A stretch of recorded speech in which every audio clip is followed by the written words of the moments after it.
Hola, soy Arturo Quirante, profesor de física en la Universidad de Granada. En Twitter soy el profe de física. Y este es un vídeo especialmente hecho para Adrián Nieto, del Colegio San Eutiquio, La Salle, de Gijón. Por lo visto, su profesor de filosofía quiere que haga un trabajillo sobre Stephen Hawking y Adrián me ha preguntado mi opinión como físico y que me ha pedido que se lo grabe en vídeo. Bueno, pues ahí va. Bueno, vamos a ver. Stephen Hawking, desde un punto de vista de cultura popular, pues ya lo conocéis todos, es difícil ampliar algo que no se sepa. Era un físico muy famoso, salía en Big Bang, salía en Futurama, en Los Simpsons, en Star Trek, la serie, la nueva generación, en un montón de sitios. Era uno de los físicos más conocidos del mundo y, por supuesto, todos conocíamos su problema con la esclerosis lateral amiotrófica, lucha de superación, todo ese tipo de cosas que siempre salen en los medios de comunicación. Pero como físico, valía tanto que cómo era como físico, qué cosas hizo. Bueno, era muy inteligente, las cosas como son. Y lo que hizo fue básicamente centrarse en una de las dos grandes teorías que tenemos los físicos para explicar todo lo que hay alrededor, todo el universo. Esas dos grandes teorías son la relatividad general y la mecánica cuántica. ¿Vale? La mecánica cuántica ha sido el resultado de un montón de gente muy lista metida ahí echándoles eso. La relatividad básicamente fue Albert Einstein y alguno que otro que venía luego. Básicamente Einstein lo inventó la relatividad solo.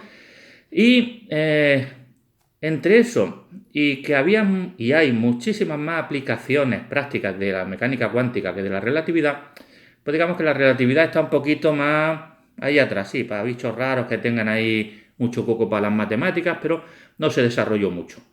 Se empezó a redesarrollar en los años 50 y uno de ellos fue precisamente Stephen Hawking, que empezó ahí a trastear con las ecuaciones de Einstein de la relatividad general para ver qué pasa. Y descubrió varios teoremas interesantes. No voy a desarrollarlos todos, por supuesto, pero diré simplemente algunas cosas. Primero, descubrió lo de las singularidades.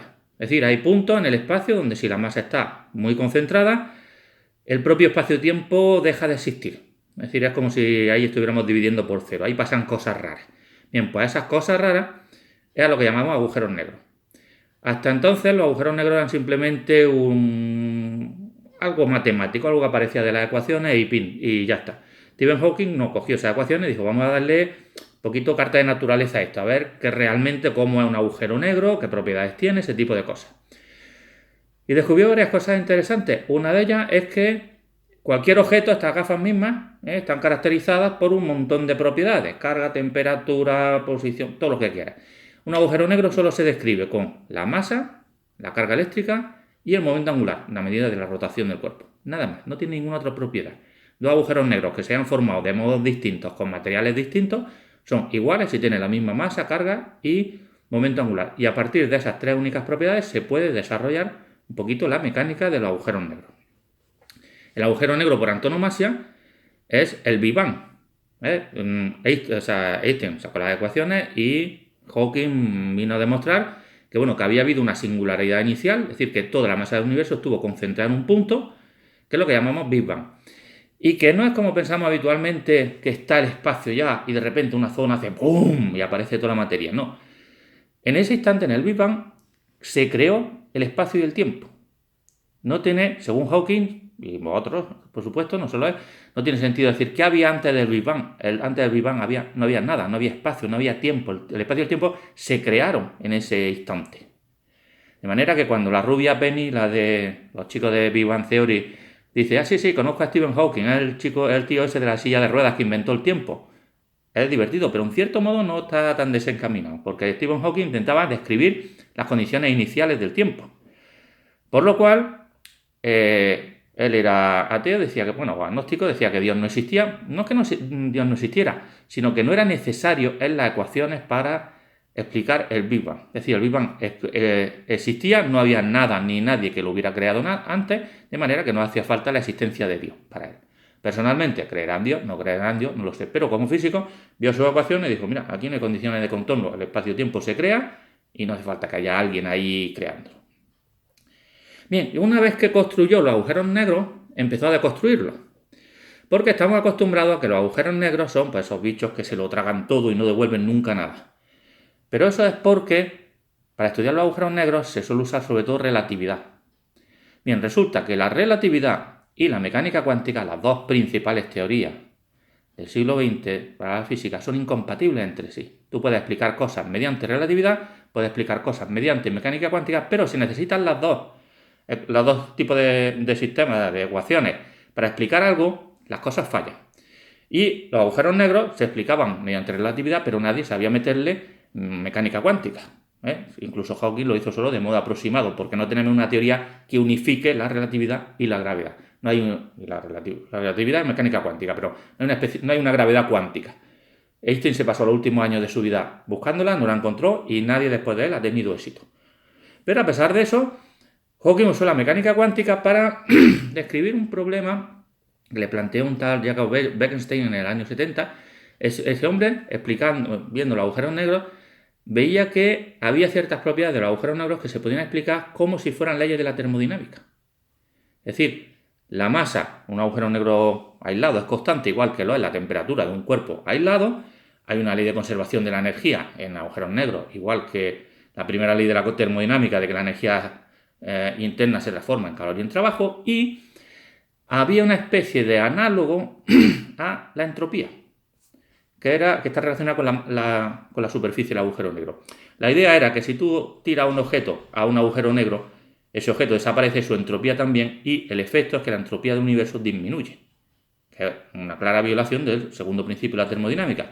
Pues para resolver eso, Bekenstein primero y luego Hawking dijo que bueno, que es como si el agujero negro estuviera radiando, como si tuviera una temperatura y estuviera emitiendo, pero en vez de radiación térmica, algo.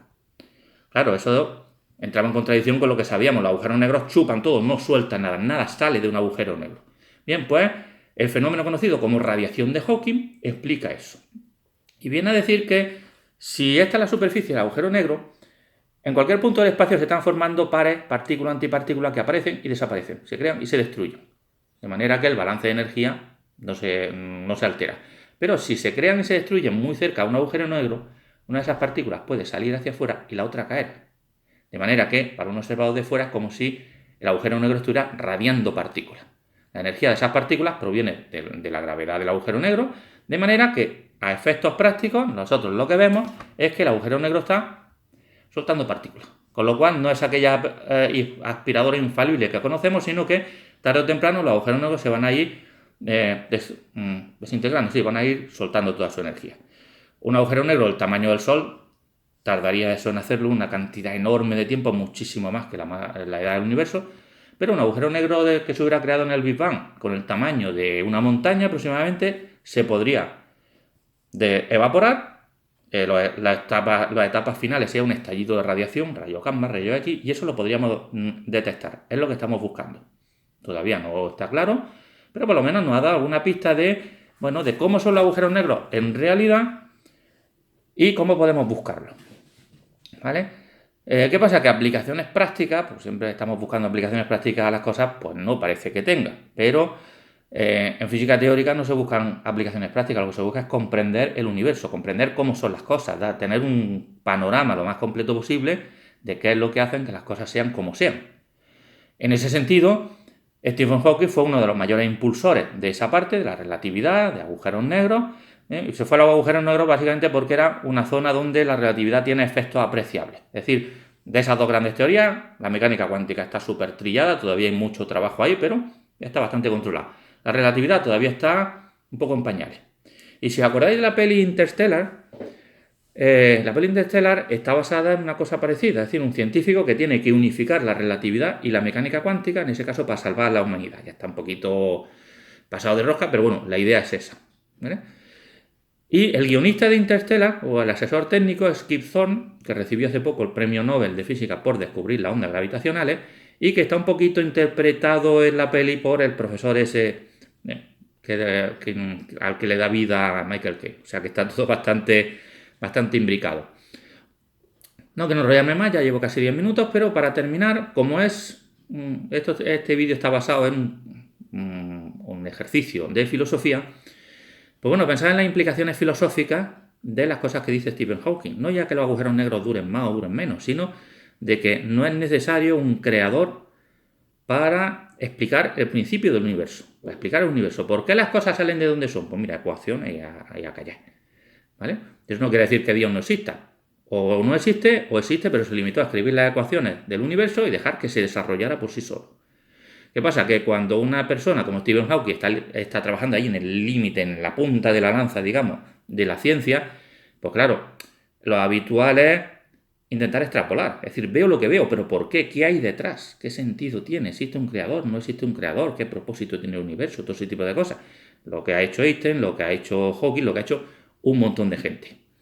Ahora se nos ha ido Stephen Hawking y deja vacante una cátedra en Inglaterra, se llama Cátedra Lucasiana, una cátedra física muy especial, porque fue ocupada por el propio Newton y los mejores científicos, los mejores físicos ingleses la han ocupado.